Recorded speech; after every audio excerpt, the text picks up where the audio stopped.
Hi there, you're listening to Forward Talks by Goumbook, and I'm Tatiana Antonelli. A quick thanks to our partners at Our Space, the first co-working community designed to connect humans with nature. Find out more at ourspace.work.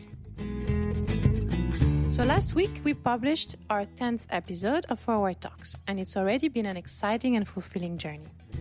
So today, we're sharing a special episode that goes a little behind the scenes with what we're hoping to achieve with the show and how we got started with podcasting. You may not know this, but we're produced by Amelia, who also produces another show called CSR of One, and they recently wrapped up their first season. So to celebrate both our milestones, we sat down with Courtney Brandt, the host of CSR of One, about how we got started. So I'm Courtney. I am the host of CSR of One, a recently launched podcast, which is kind of going into CSR, corporate social responsibility, on an individual level. And the first season has been talking to people in the community about what they've been doing to help their community. How did you come to choose podcasting as the platform that you wanted to have those interviews? We realized that the most important thing was definitely to work on awareness and education. And for that, we started different initiatives. The first one was a tree planting. And then we decided to venture into specific topics such as food waste, plastic pollution. The other options would be video. I did radio for some time on Dubai Eye. We had a show with Siobhan Layden. It was the Green Team. Podcasts give you more freedom. You don't have to look good. You can do them anywhere. People are very confident to talk, and maybe if there's something that's wrong, they can start again. So the flexibility of podcasts really attracted us. And we were very lucky because we met Shira at Amaya, and so it really made a difference to us. We thought it was a great tool. And now we have actually people who contact us saying, we also have a lot to say. That is what I'm looking for. And it is kind of interesting to start something from nothing. I mean, not like podcasts weren't invented before, but to take a topic and then you there's no parameters. You know, you can make it as long as you want. You can interview whoever you want. I was really trying to be as diverse as possible. And I think that there were some challenges in that. It was kind of something that I really wanted to have men and women, and we had a young guest who was 11. But I'm really always trying to be aware of that to make sure that all the stories get told. What kind of approach do you have towards diversity for your show?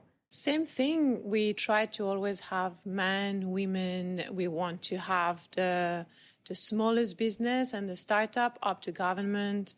We still haven't had any student. We're looking forward to have some of our ambassadors from the Drop It Youth campaign. I've personally been blown away by the enthusiasm, the passion they put in raising awareness about plastic pollution, the determination, the will to go out there and actually talk to people in the streets, in events, going into other schools. They are really brave. So definitely, I'll also try to have them on board. But at the moment, somehow the schedule was so busy that we had to choose specific topics. We had to make it quite appealing for people to say, okay, then this is something I might be interested, but also that can shine some spotlights on different topics. Right now, in the sustainability field, you have a lot of questions. If you follow also on social media and the news, people have a lot of things that are not clear. So we chose topics to try to give the right information so there's no misunderstanding. I don't like when I hear, those urban legends about plastic recycling or solar power doesn't exist, you can't use it. So it's really important to give that information based on individuals or on companies, but that's the main thing. As somebody who has a decade's worth of, kind of knowledge on these topics, was there anything you learned from one of your shows that you didn't know? Because my guests are just constantly surprising me and the things that they've done. Oh, yeah, no, definitely. Especially because things change so fast in the UAE that maybe something we knew was true 2-3 years ago, regulation has changed, policies have changed. And so these people or these companies will actually say, hey, we have news. Now you can do this or you can apply this technology. Another nice aspect was to find out more about the personal life of people who have been working side by side for 10 years, but, always talking about the same campaign, the same topic, but never going into what motivated them to actually work in this industry or in this field, and to find out that they were actually engaged already in school and that they were part of youth organizations. And that really made me think, this is what we should push right now to the younger generation. These associations, these organizations are able to inspire and create future leaders. So definitely I was blown away by that, by the personal life and stories. Yeah, I always get such a rush because I think the reason why CSR of One was started is that I felt social media was a very toxic place. And I was trying to figure out something that I could do that would change that. And I was trying to focus on people that were using their platforms, no matter what their platforms are, to help and promote for others. So I always make a saying of like, it's okay to take a selfie. Look, if you're feeling yourself, great. It's fantastic. However, once a month, just try and post for someone else. And there are people in the community that I admire that are doing exactly that. And it doesn't have to be all the time. It can just be something now and then. And I'd walk away from all of our guests, every single one of them, and just be so charged that someone I knew, someone in my network, was doing something with their life that was so positive. There's been a significant loss within a family, to be diagnosed on the autism spectrum. All these people have had something happen and then they've done something about it. And I think that that's really positive. And so that's hopefully what my listeners are taking away is that, start with something, you can go something big like an NGO, or you can do something in your community. Like there was the Ramadan Fridges campaign, which Kelly did. And I followed her like religiously on social media this Ramadan season. And just to see her and her community come together day after day after day and feed over 1,000 people or more a day. Like, yes, this is what I want to see on my social media is I want to see people doing positive things. Yeah, to give some good news. The idea is to continue to interview people who are making a difference. Definitely what you said is very important to keep the diversity. I would like to interview more Emirati at the moment. I would too. I will make my own plea for that because I know there's such a focus for many in this country to not only make their country better, but then also the world. And as you've said, the government, and there's a lot of great initiatives. We want to hear about them. We want to hear about them from them. Yes, agreed. It's true that the biggest amount of population here is expats. So at the end, the majority of interviews will be of expat people. But I think the leadership, the mentality is changing, and they are so fast. I mean, I am Italian, and things haven't changed for centuries. And when I come here and I see how things can evolve, how decisions are made in a very short time, and then everyone adapts, the awareness and the education really works. For example, when you hear, and it was in the news last week, they're phasing out single-use plastic in Dubai airport within, and you're right. Who can do that? Who has the power to come in and say, this is what we're doing, and you'll figure it out? Exactly. This morning, I was listening to Dubai Eye radio, and yesterday in the news, they announced that we eat on a weekly basis microparticles, but the same amount of a credit card. So basically, every week we eat a credit card of plastic. And so they were asking the listeners, what do you think? What should be done? Should there be more stick or more carrot? I mean, I wanted to take a microphone on a high speed and say, please, stick, because there's been too long this carrot thing. You should, this is better, but there's a point where the stick or the implementation of regulations and policies make the true difference and have a real impact. The fact that an airport that has 90 million passengers decides to stop single-use plastics, that's where you see the real impact.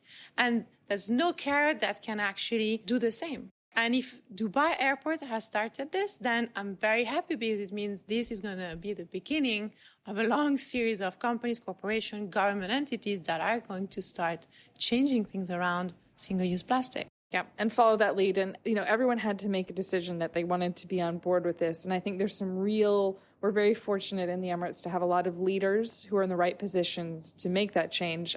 You must know Emma Banks. She used to be with Jumeirah Restaurant Group. And she is the one who came through and said, I know, and you would tell me that plastic straws, it's, the impact overall, but it's a place to start. And to have now, it is very rare to go into a restaurant, and that's what I do, and not have paper straws or no straws. It actually becomes the exception and not the rule. Like everyone else is doing this thing, which is better because we're such I won't say a small city, but we kind of are, because we all know somebody who knows somebody. That you can see these things where individuals can come in and say, this is important to me, I'm going to make that change. And then they do make that change. It's true.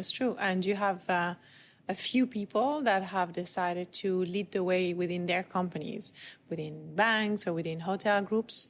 And the change, again, was really big. So in one of our latest episodes, we've interviewed Luca, who's the manager of Pierre Oh, I love Luca. I knew him from another restaurant. Yeah, no, he's fantastic. He's really good. And we wanted to know more about his work at Pierre Chic, how he's making the restaurant more sustainable.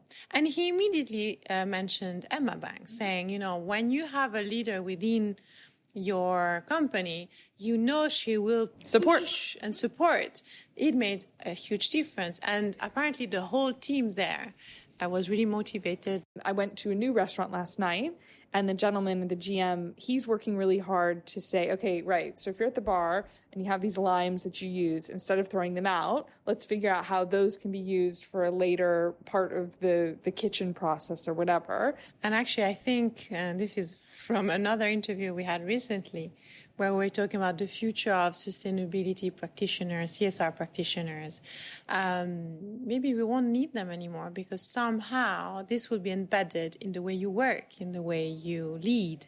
And exactly like this manager sees the opportunity to save those lime slices, then definitely everything will make us think about the better way to use it, to reuse it, and not to waste. We did like a traditional CSR episode. So we went to Action Communications, and Ewan Megson is in charge of them, and they do pro bono. They're working with the Al Noor Training Center, and the individuals that are assigned to that account, which is done for free, obviously they're putting their professional skills to it.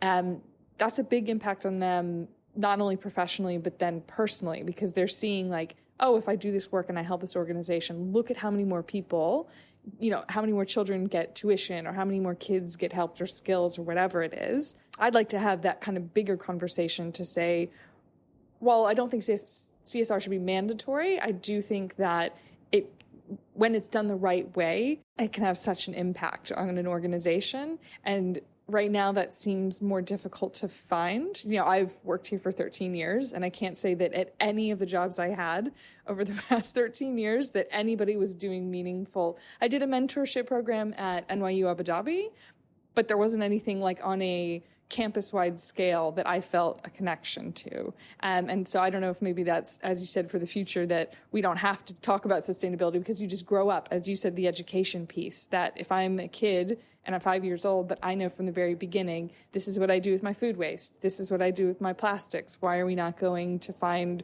food that, you can put in not a plastic bag or whatever, that people will hopefully get to that point. I just don't think we're there quite yet. We're not there because there's no regulation about CSR. Each company decides to take it their own way. So sometimes CSR is under the marketing department, and sometimes CSR is under the HR department. So if it's under HR, it would be more about volunteering. If it's under marketing, it would be great initiatives that will end up on a newspaper. Also, personally, I don't see CSR anymore as something that has a future. It's CSR for me is 10 years ago.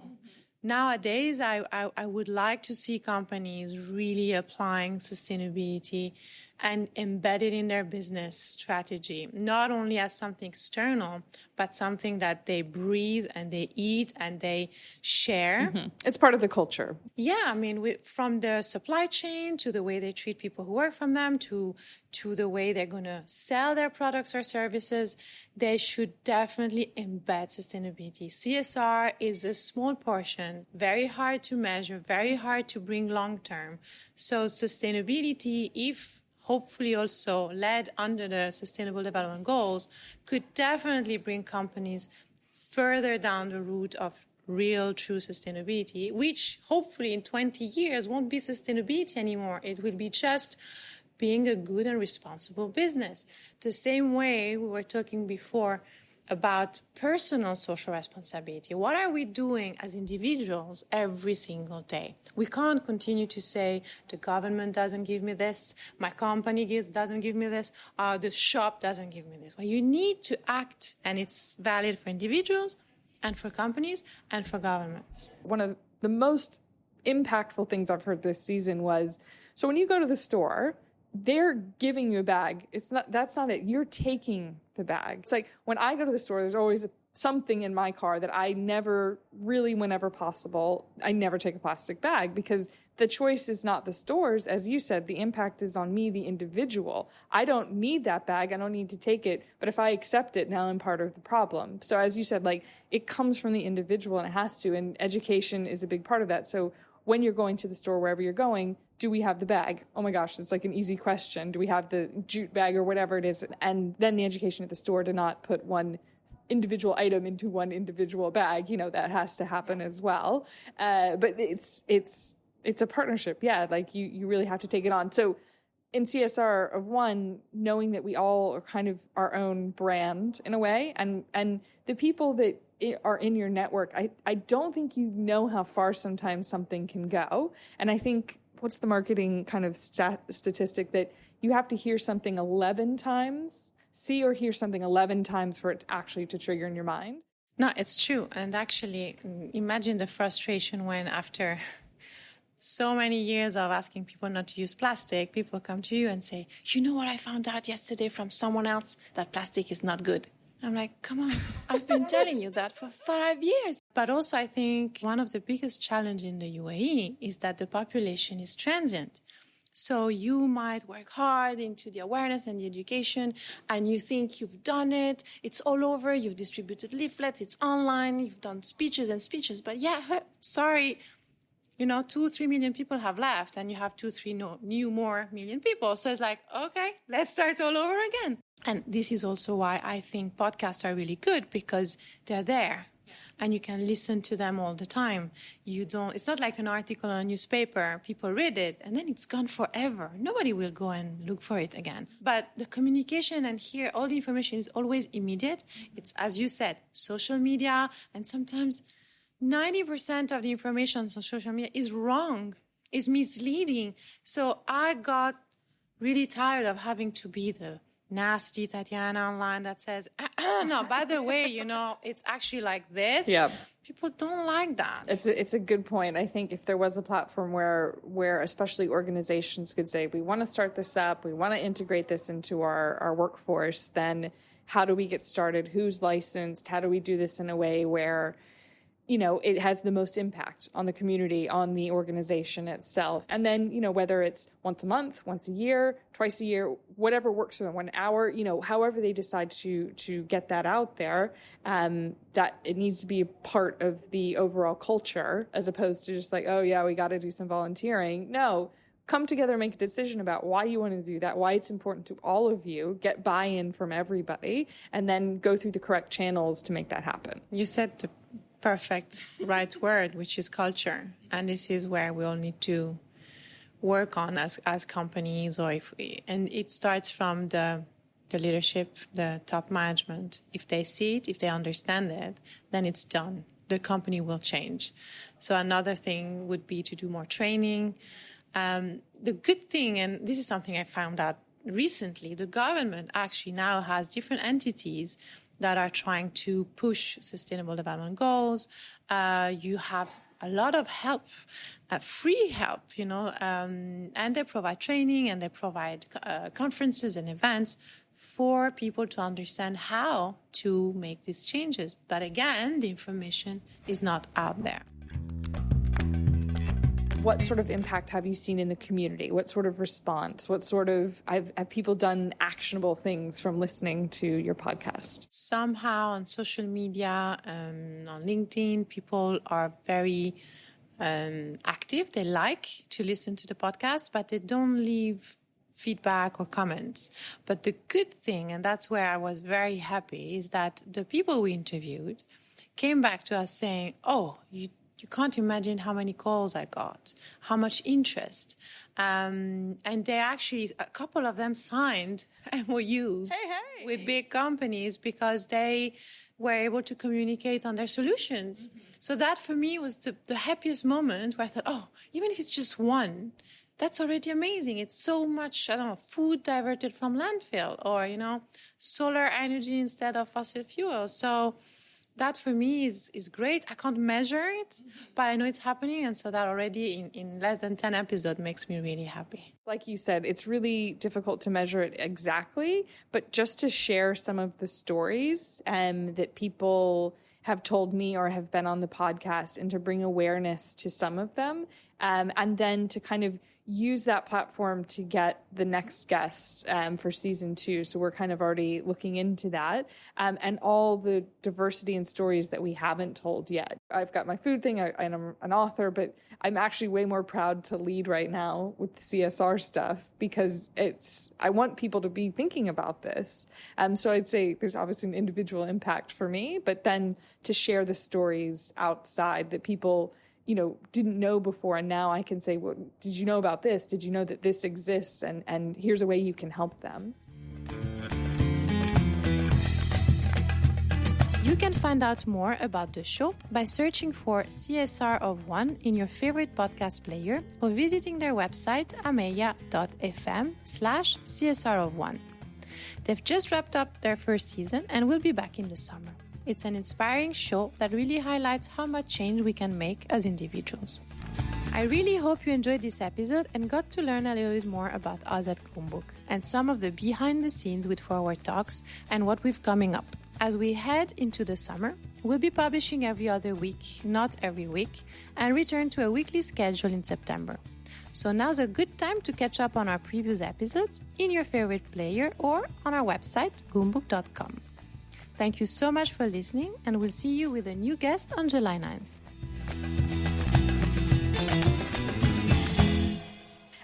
We're trying to be more active on Instagram, so at CSR of One WONE.